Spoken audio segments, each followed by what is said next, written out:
Hello everyone, आप सभी का स्वागत है एपिक्स आईटीआई महोबा के यूट्यूब चैनल पर। मैं हिताक्षी मोदी आप सभी को एम्प्लॉयबिलिटी स्किल्स पढ़ाऊंगी। ये सब्जेक्ट हर ट्रेड का है, तो इसे सभी बच्चे सुन सकते हैं और अपने दोस्तों को बता भी सकते हैं। तो हम पढ़ेंगे आज मॉड्यूल 1, जो कि फर्स्ट ईयर के स्टूडेंट्स के लिए है, और हमारा टॉपिक है बिहेवियरल स्किल्स, यानी कि व्यवहारिक कौशल। तो फर्स्ट है हमारा इंट्रोडक्शन। इंट्रोडक्शन में हम पढ़ेंगे कि बिहेवियरल स्किल्स होता क्या है, उसकी बेसिक डेफिनेशन या उसका बेसिक मतलब क्या होता है। तो behavioural skills are understood as the general character and the social etiquettes that a person displays while interacting with other people.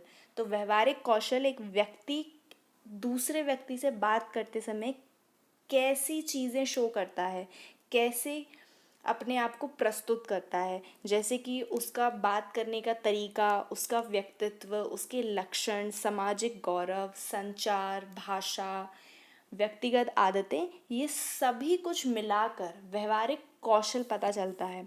और व्यवहारिक कौशल को हम व्यवहारिक क्षमता भी बोलते हैं। तो ये आप याद रखिएगा, क्योंकि इन चीज़ों का यूज़ आपके मल्टीपल चॉइस क्वेश्चन में होगा। जैसे कि व्यवहारिक कौशल को किस अन्य नाम से जानते हैं, तो उसे हम व्यवहारिक क्षमता के नाम से जानते हैं। नेक्स्ट है इम्पॉर्टेंट बिहेवियरल स्किल्स। तो इम्पॉर्टेंट बिहेवियरल स्किल्स क्या होंगी?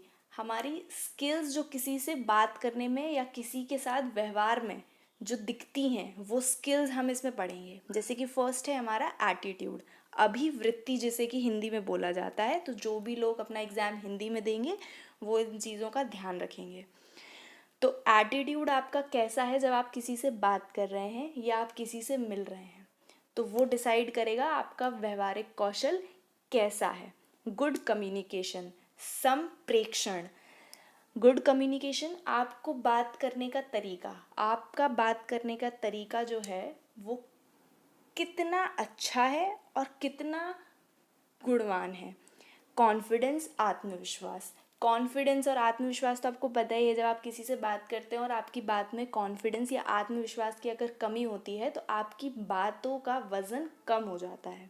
तो एक इम्पॉर्टेंट बिहेवियरल स्किल है ये, कि आप जब भी किसी से बात करें तो आप सामने वाले को महसूस कराएं कि आप जो भी बोल रहे हैं उसमें आपको कॉन्फिडेंस है, आपको आत्मविश्वास है उस बात पे। सेल्फ इम्प्रूवमेंट, आत्म सुधार। सेल्फ इम्प्रूवमेंट एक ऐसी चीज़ है, जब आप किसी से मिलते हैं और कोई किसी तरीके से बात करता है और आपको वो तरीका अगर अच्छा लगता है, तो क्या आप उससे कुछ सीखना चाहते हैं? आप अगर जब तक आत्म सुधार नहीं करेंगे, आप कोई भी चीज़ नहीं सीख सकते। तो आपकी व्यवहारिक कौशल की जो स्किल्स हैं, जो वो स्किल्स हैं, जो तरीके हैं, वो आपको सुधारने में कैसे मदद होगी, ये आप सिर्फ सेल्फ इम्प्रूवमेंट से सीख सकते हैं। जब आप अलग अलग लोगों से मिलते हैं, अलग अलग लोगों से बात करते हैं, आपको किसी का बात करने का तरीका पसंद आता है, किसी का नहीं आता, तो उससे हमें पता चलेगा। एम्पैथी इज़ सहानुभूति। मतलब कि जब आप किसी से बात कर रहे हैं तो आप उसकी सिचुएशन समझ पा रहे हैं या नहीं। आपका ये नहीं होना चाहिए कि उसने अपनी बात बताई और आपकी बात में उसको लेकर कोई एम्पैथी ही नहीं है, कोई सहानुभूति ही नहीं है। जब आप दूसरे की सिचुएशन समझते हैं और उसको सुनकर, उसे समझकर जब आप जवाब देते हैं, तो वो एम्पैथी होती है। Next we have is factors for a positive learning environment. तो लर्निंग इन्वायरमेंट तो है आपका माहौल, सीखने का माहौल। तो factors for a positive is आपके जो घटक होते हैं, फैक्टर्स मतलब घटक होता है। तो एक पॉजिटिव मतलब एक सकारात्मक सीखने के माहौल को बनाने के लिए क्या चीज़ें ज़रूरी हैं, तो आप इनको ध्यान में देख के देखेंगे आपका क्वेश्चन आपसे क्या पूछ रहा है। तो establish a supportive learning culture. First point है establish a supportive learning culture, मतलब कि सहयोगात्मक सीखने का माहौल निर्माण करना है। तो लर्निंग इन्वायरमेंट सकारात्मक कैसे हो सकता है? जब उसमें सपोर्टिव लर्निंग कल्चर हो, मतलब कि उस माहौल के या उस इन्वायरमेंट के लोग आपको सपोर्टिव नेचर दिखाएं, सहयोगात्मक नेचर दिखाएं, सहयोगात्मक चीज़ें सिखाएं। जैसे आप सभी कॉलेजेस में होंगे या आप लोग पढ़ाई कर रहे होंगे, तो आपके कॉलेज में अगर आपकी बात कोई नहीं सुनता है, तो वो सपोर्टिव नेचर नहीं है, मतलब आपका लर्निंग इन्वायरमेंट जो है वो पॉजिटिव नहीं है, सकारात्मक नहीं है। पर अगर आपकी बात, आपकी परेशानी सुनी जाती है, आपकी बात सुनी जाती है, उसे लेकर काम किया जाता है, आपको सपोर्ट मिलता है अपने स्कूल या आपके कॉलेजेस की साइड से, तो वो एक सपोर्टिव लर्निंग कल्चर है। सेकंड है एड्रेस लर्नर्स नीड, अधिगमकर्ता की आवश्यकताओं को जानना। तो अधिगमकर्ता की आवश्यकता को जानना है कि लर्नर्स मतलब कि आप सभी लर्नर्स हैं, और जो लर्निंग इन्वायरमेंट है वो है आपका स्कूल या कॉलेज। तो वहाँ पे अगर आपकी नीड्स मतलब कि आपकी आवश्यकताओं को अगर जाना जाए और उसे ध्यान में रख के काम किया जाए, तो वो है एड्रेस लर्नर्स नीड, अधिगमकर्ता की आवश्यकताओं को जानना। इससे आपका एनवायरनमेंट और अच्छा होगा। Third point we have is keep it positive, सकारात्मकता बनाए रखिए। तो अगर आप अपने इन्वायरमेंट जहाँ आप पढ़ने जा रहे हैं, जहाँ आप सीखने जा रहे हैं, वहाँ अगर आप पॉजिटिविटी बना के रखेंगे तो वो इन्वायरमेंट एक अच्छा इन्वायरमेंट होगा। प्रोवाइड फीडबैक, प्रतिपुष्टि देना, फीडबैक देना बहुत ज़रूरी है। जैसे कि अगर आज मैं आपको पढ़ा रही हूँ तो मैं आपसे चाहूँगी कि आप सब मुझे फीडबैक दें कि आपको मेरी बातें समझ आ रही हैं या नहीं आ रही हैं, आप कुछ और चाहते हैं कि मैं कुछ और तरीके से पढ़ाऊँ। तो वो सब चीज़ें अगर आप मुझे फीडबैक में देंगे तो मुझे इम्प्रूव करने में ईजी होगा। तो एक प्रोवाइड फीडबैक, प्रतिपुष्टि देना बहुत ज़्यादा ज़रूरी है, क्योंकि आप जब वो देंगे तभी सामने वाला जान पाएगा कि आपको क्या चाहिए और क्या बदलाव होने चाहिए। सेलिब्रेट सक्सेस, सफलता का जश्न मनाना। तो सेलिब्रेट सक्सेस मतलब बहुत बड़ी सक्सेस नहीं होता, कभी कभार छोटी छोटी सफलताओं को भी सेलिब्रेट करना होता है। जैसे आपके एग्ज़ाम में मार्क्स अच्छे आना, आपको कुछ सीखने मिलना या कुछ भी होता है, तो छोटी छोटी सफलताओं को सेलिब्रेट करना बहुत ही अच्छे इन्वायरमेंट का एग्जाम्पल है। सेफ्टी इज़ सुरक्षा, आपके स्कूल कॉलेजेस में आपकी सेफ्टी बहुत ज़रूरी है। अगर वहाँ सेफ़ इन्वायरमेंट नहीं है तो फिर वो एक अच्छा लर्निंग इन्वायरमेंट नहीं हो सकता। Employ interactive games and activities, आप जब किसी गेम्स में पार्ट लेते हैं या किसी एक्टिविटी में पार्ट लेते हैं तो उससे आपका इन्वायरमेंट अच्छा बनता है, क्योंकि आपको टू वे कॉन्वर्जेशन करने का मौका मिलता है और इंटरेक्शन का मौका मिलता है। Next we have is स्वॉट analysis. स्वॉट analysis का आप पहले तो देख लीजिए, स्वॉट विश्लेषण हिंदी वालों के लिए। अब इसका फुल फॉर्म जो है वो strength, weakness, opportunity and threat. तो ये जो फुल फॉर्म है वो इंग्लिश वाले वर्ड के हिसाब से है SWOT। मैं हिंदी में बता ज़रूर सकती हूँ, शक्तियाँ, कमजोरियाँ, अवसर, चुनौतियाँ। पर जहाँ तक मुझे लगता है हिंदी में भी पेपर देंगे तो शायद उसमें इंग्लिश में ही लिख कर आएगा, क्योंकि उसका फुल फॉर्म चेंज नहीं कर सकते आप। मैं समझा देती हूँ। स्वॉट एनालिसिस किया जाता है जब किसी व्यक्ति या किसी ऑर्गेनाइजेशन के गोल्स को पूरा करने के लिए वो कितना सक्षम है, ये जानने के लिए हम उसका एनालिसिस यानी कि विश्लेषण करते हैं। तो उस विश्लेषण के लिए हम पहले उसकी स्ट्रेंथ्स देखते हैं, वीकनेस देखते हैं, अपॉर्चुनिटी और थ्रेट मतलब उसके लिए क्या चुनौतियां हैं। इन सब चीज़ों को ध्यान में रख के हम ये प्रिडिक्ट करते हैं कि फ्यूचर में वो कंपनी या कोई एक स्पेशल एंटाइटी मतलब कोई एक इंसान अपने गोल्स कैसे पूरे कर पाएगा या क्या संभावना है कि वो कर सकता है उस चीज़ को अचीव। तो उसके लिए स्वॉट एनालिसिस किया जाता है। आपको फुल फॉर्म ध्यान रखना होगा क्योंकि मल्टीपल चॉइस क्वेश्चन के लिए बहुत ज़रूरी है। Next we have is self awareness and confidence building, आत्म जागरूकता। तो सेल्फ अवेयरनेस के लिए ज़रूरी है फर्स्ट तो प्लानिंग एंड प्रेपरेशन, योजना एवं तैयारी। तो आत्म जागरूकता आप खुद के लिए, आपको खुद कब पता चलेगा कि आपको कोई काम करना है, उसके लिए आपको फर्स्ट चीज़ लगेगी कि आप पहले योजना बनाएं और फिर उसकी तैयारी करें। होता नहीं है कि हम पढ़ते हैं कि हम पहले प्लान करते हैं कि हमें क्या क्या करना है, फिर हम तैयारी करते हैं कि अब कैसे करना है। तो आत्म जागरूकता मतलब कि आपको खुद के लिए क्या करना है, ये आपको कोई और नहीं बताएगा कि आपको ऐसा करना चाहिए, ऐसा करना चाहिए। ये आप जब खुद से सोचते हैं कि अगर मुझे ये चीज़ अचीव करनी है या ये गोल अचीव करना है तो मुझे उसके लिए क्या करना होगा। Second point we have is learning knowledge and training, सीखना, ज्ञान एवं प्रशिक्षण।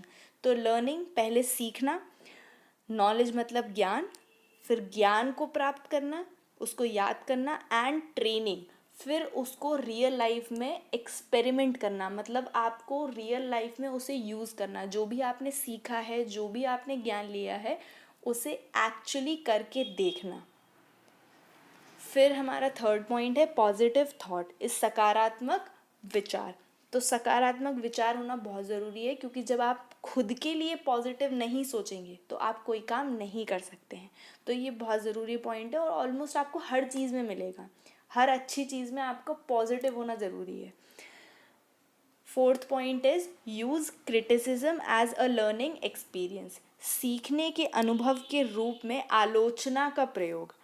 तो यूज़ क्रिटिसिज्म, आलोचना, आलोचना को कैसे यूज़ करेंगे आप सही करने के लिए? ऐसे यूज़ करेंगे कि जब आपको कोई बताता है कि आपके अंदर ये कमी है, तो उसे नकारात्मक ना लेकर पॉजिटिवली लेकर आप ये देखें कि अगर हमारे को किसी ने क्रिटिसाइज़ किया है या किसी ने आलोचना की है, तो हम इससे सुधार या लर्निंग एक्सपीरियंस, सीखने का अनुभव कैसे ले सकते हैं। कीप काम मतलब शांत रहें। तो अगर आप शांत रहेंगे तो ऑब्वियस है आपको हर चीज़ सीखने में आसानी होगी और आपकी दिक्कतें थोड़ी कम होंगी, आपको याद जल्दी होगा, आप चीज़ें समझेंगे जल्दी जब आप शांत होंगे। तो ये आपके 5 पॉइंट हैं आत्म जागरूकता के लिए। ये आपको खुद से करने वाली 5 चीज़ें हैं। अगला है फैक्टर्स अफेक्टिंग परसेप्शन। परसेप्शन होता है धारणा। तो धारणा के लिए फर्स्ट चीज़ है स्कीमा। स्कीमा एक ऐसी ऑर्गेनाइजेशन है जो आपके पास्ट, मतलब आपने जो पहले क्या किया है और आपकी पहले सोच क्या थी, उसके या पहले के आपके एक्सपीरियंसेस क्या थे, पहले आपके साथ क्या हुआ है, आप कैसे माहौल में रहे हैं, आप क्या सोचते थे, इसके हिसाब से आप अभी कैसी धारणा रखते हैं, वो होता है schema. Second is motivational state, प्रेरित स्तर। प्रेरित स्तर में आपकी धारणा, मतलब कि आपकी जो धारणा है वो मोटिवेशनल स्टेट में कैसी होती है, ये आपको पता चलेगा। जैसे कि आप देखेंगे कि मोटिवेट कौन होता है, जब आप पहले से ही मोटिवेटेड होते हैं तो आप किसी भी चीज़ की धारणा बनाने में एक अच्छी तरीके से सोच पाते हैं। आप हर चीज़ में नेगेटिव नहीं सोचते, नकारात्मक नहीं सोचते, आप उसको एक अच्छे मोटिवेटेड वे में सोचते हैं। तो उससे आपकी धारणा सही होने के चांसेस बहुत ज़्यादा हैं। फिर मूड, अब मूड भी डिसाइड करेगा कि आपकी कैसी धारणा है। अगर आपका मूड अच्छा नहीं है, आपके भाव अच्छे नहीं हैं, तो आपके सामने अगर कोई कुछ बात करके चला गया तो आप उसकी धारणा, अधिकतर यही चांसेस होंगे कि आप उसकी धारणा गलत ही बनाएंगे। क्यों? क्योंकि आपका मूड उस वक्त सही नहीं था। तो मूड जो है फैक्टर्स अफेक्टिंग है, मतलब कि आपकी धारणा को क्या चीज़ें अफेक्ट करती हैं। तो अफेक्ट क्या करता है? स्कीमा अफेक्ट करता है, मतलब कि आपके जो पास्ट एक्सपीरियंसेस थे, जो भूतकाल में जो आपके साथ हुआ है, वो सब आपका अफेक्ट करेगा आपकी आज की परसेप्शन, आज की धारणा। सेकंड इज मोटिवेशनल स्टेट, आपको किस तरीके से मोटिवेट किया गया है पूरे लाइफ टाइम के थ्रू, वो भी डिसाइड करेगा कि आप किसी चीज़ को लेके अपनी धारणा कैसे बनाते हैं। मूड आपका भाव, आपके भाव कैसे हैं, वो बहुत बड़ा भाग होता है उसमें आपका धारणा बनाने का। एम्बिग्विटी इज अस्पष्टता। ये दूसरे की साइड से है। अब अगर कोई आपके सामने आके बात कर रहा है और वो क्लियर बात नहीं कर रहा है, मतलब कि उसकी बात में अस्पष्टता है, तो फिर आपको धारणा बनाने में मुश्किल होगी। आप नहीं समझ पाएंगे कि मैं किस तरीके से इस बात को इंटरप्रिटेट करूं। फिफ्थ है हमारा सोशल स्टेटस, सामाजिक स्तर। आप किस सामाजिक स्तर पे हैं, ये बहुत ही ज़्यादा ज़रूरी है आपकी धारणा के ऊपर। आप अगर अच्छे स्तर में हैं, आप अच्छे लोगों के बीच में हैं, तो आपकी धारणा ज़रूरी है कि उसमें अफेक्ट पड़ेगा, आप थोड़ी अच्छी धारणा, अच्छी सोच रख पाएंगे। तो आपका सोशल स्टेटस भी बहुत ज़्यादा ज़रूरी है। और इम्प्रेशन मैनेजमेंट क्या होता है? इम्प्रेशन मैनेजमेंट मतलब कि आपकी जो धारणा है उसे आप कैसे कंट्रोल कर सकते हैं। तो जो ऊपर वाली 5 चीज़ें हैं, जब आप उन्हें चेंज करने की कोशिश करते हैं कि चलो आपके कैसा भी पास्ट रहा पर ठीक है, आज से मैं थोड़ा अलग सोचने की कोशिश करता हूँ, अगर मेरा मूड ख़राब है तो चलो उसे अच्छा करने की सोचते हैं। कुछ नेगेटिव सोच आ रही है तो चलो कुछ तो अच्छा होगा उसमें। जब आप अपने आप में चेंजेस लाने की कोशिश करते हैं तो आप अपनी धारणा को मैनेज कर सकते हैं, उसमें आप चेंजेस ला सकते हैं। Next we have is ways to develop professionalism at work place. तो ये वर्क प्लेस मतलब कि कार्यस्थल। कार्यस्थल में प्रोफेशनलिज्म कैसे डेवलप करेंगे आप, मतलब कैसे लगना चाहिए कि एक वर्क प्लेस में आपको ऐसा एटीट्यूड, ऐसा ही सब कुछ शो करना है कि लगे आप घर पे हैं और आप काम करने गए हैं, आप अपने ऑफिस में हैं। तो इन दोनों चीज़ों में डिफरेंस है। घर पे आप नॉर्मल रहते हैं, आप इनफॉर्मल तरीके से बात करते हैं सभी से, आपके बात करने का तरीका, आपके कपड़े पहनने का तरीका, हर चीज़ का तरीका अलग होता है। पर जब आप अपने काम करने की जगह पे हैं, आप अपने कार्यस्थल पे हैं, तो वो चीज़ें अलग होती हैं। तो वही चीज़ें बता रहे हैं इसमें कि पहला पॉइंट है appropriate attire to develop professional image. उचित कपड़ों का चयन करें। तो आप घर पे जो पहनते हैं वो आप ऑफिस में नहीं पहन सकते, आप जो ऑफिस में पहनते हैं आप घर पे नहीं पहन सकते। ऑब्वियसली आपके कपड़े कंफर्टेबल होने चाहिए, आपको अच्छा लगना चाहिए उनमें, पर फिर भी जब आप ऑफिस जाते हैं तो आपके कपड़े उस हिसाब से होने चाहिए। जैसे कि अगर कोई ऑफिस जाता है तो वो शर्ट पैंट में जाएगा, आप घर पे ज़रूरी नहीं है कि आप शर्ट पैंट पहने, नॉर्मल भी रह सकते हैं। तो एक प्रोफेशनलिज्म दिखाने के लिए आपको ये सब चीज़ें करनी होंगी। Second is maintain effective work ethic. कार्यस्थल पर काम करते समय ये याद रखना अवश्य कि आप संस्था का प्रतिनिधित्व कर रहे हैं। ये हमेशा याद रखना है कि आप, जैसे अगर आप किसी कंपनी में काम करते हैं, आप उस कंपनी के एम्प्लॉई हैं, तो आपको हमेशा ध्यान रखना होगा कि आप उसका प्रतिनिधित्व कर रहे हैं, आप उसको रिप्रेजेंट कर रहे हैं उस कंपनी को, तो उसकी मर्यादा बना के रखनी होगी। तो वर्क एथिक्स होते हैं कुछ, जैसे कि आपको अपनी कंपनी की बुराई नहीं करनी है, आपको हर किसी के सामने ऐसे रिप्रेजेंट होना है कि आप उस कंपनी से बिलोंग करते हैं। आपकी बात करने का तरीका, आपकी नॉलेज, आपका कपड़े पहनने का तरीका, ये सब कुछ ये दिखाता है कि आप एक अच्छी जगह से आए हैं। Third is positive attitude. Positive attitude is सकारात्मकता। तो सकारात्मकता तो होनी ही चाहिए, वो तो हम अभी फर्स्ट पेज से पढ़ते आ रहे हैं कि पॉजिटिव रहना बहुत ज़रूरी है। वरना अगर आप नेगेटिव हैं या नकारात्मक इंसान हैं तो आप किसी से भी बात करेंगे तो उसे पता चल ही जाएगा, तो वो एक अच्छी चीज़ नहीं होती है। कोई भी इंसान जो काम करता है या वर्क करता है या ऑफिस जाता है या जॉब करता है। अब हमारे पास है increased social इनिशिएशंस, relationships and networks. Participate in group activities with peer.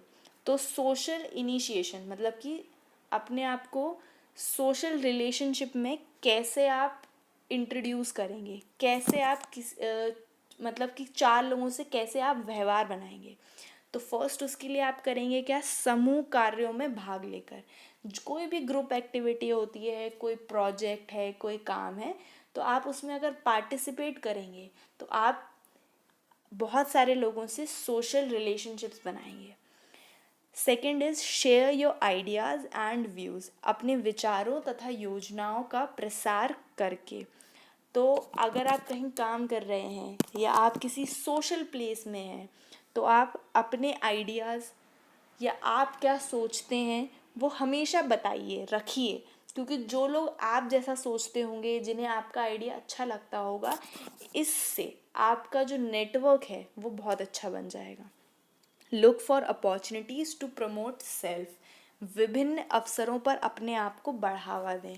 आप ये देखें कि आप किस चीज़ में अच्छे हैं, जब उस चीज़ की अपॉर्चुनिटी आए तो अपने आप को आगे रखें कि ये मैं कर सकता हूँ, या ये मुझे आता है, या इसमें मैं ऐसा सोचता हूँ। तो इससे क्या होगा, एक तो लोगों को पता चलेगा कि आप किस चीज़ में अच्छे हैं, आपकी सोच क्या है, आपका परसेप्शन क्या है। Fourth point is always be prepared to show more initiative. तो इनिशिएटिव लेना वही है, किसी भी चीज़ में आगे आना या आगे बढ़कर आना, तो वही चीज़ है। तो अपने आप को विभिन्न कार्यों के लिए तैयार रखकर आप हर चीज़ के लिए अपने आप को प्रिपेयर रखिए कि अगर कोई ऐसा काम आता है, कोई प्रोजेक्ट आता है, तो मैं अपने आप को उसमें आगे बढ़ कर बोलूँगा कि मैं कर सकता हूँ या मैं कर सकती हूँ। Be a part of a group and collaborate, समूह का हिस्सा बनते हुए सहयोग कर कर किसी भी ग्रुप का पार्ट बने और फिर उसमें अपना कंट्रीब्यूशन दें, आप अपना हेल्प दें, आप जो भी कर सकते हैं, जिस प्रकार से मदद कर सकते हैं आप वो करेंगे तो आपके सोशल रिलेशनशिप्स जो हैं वो बढ़ेंगे। इसके बाद हमारे पास मल्टीपल चॉइस क्वेश्चंस हैं जो कि मैं आप सभी को नेक्स्ट वीडियो में करा दूंगी, पर पहले आप इस वीडियो को देखें, टॉपिक का जो थ्योरी है उसे समझें, उसके बाद आपको मल्टीपल चॉइस क्वेश्चंस करने में मज़ा भी आएगा और आपको वो जल्दी समझ भी आएंगे। तो थैंक यू एवरीवन मुझे एंड तक सुनने के लिए। एंड अगर आपको लगता है कि मुझे कुछ और करना चाहिए या किसी और तरीके से पढ़ाना चाहिए या कोई भी सजेशंस है तो आप अपना फीडबैक मुझे कमेंट सेक्शन में दे सकते हैं। और प्लीज़ हमारे चैनल को फॉलो कीजिए, do subscribe, share, comment and like. Thank you everyone.